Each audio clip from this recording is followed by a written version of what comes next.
Hey guys, this is the Glow Statistician back with another video, and today we are trying the Sexy Smooth Wax, and I'm using it to do an eyebrow.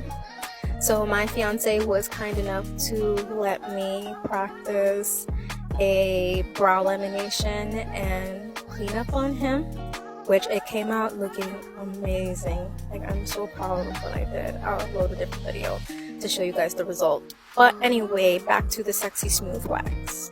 So far I have tried this wax on numerous body parts and I am absolutely loving it. So this is a hard wax.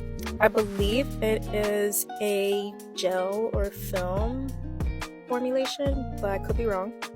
Anywho, so this one goes on really smooth. It spreads beautifully. It dries almost instantly, but not like so fast that you can't like lay your strips.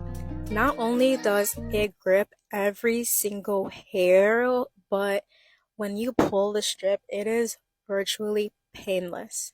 This wax has cut down my most popular services down at least 5 to 10 minutes.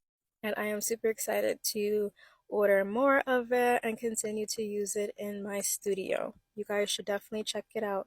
Okay, bye!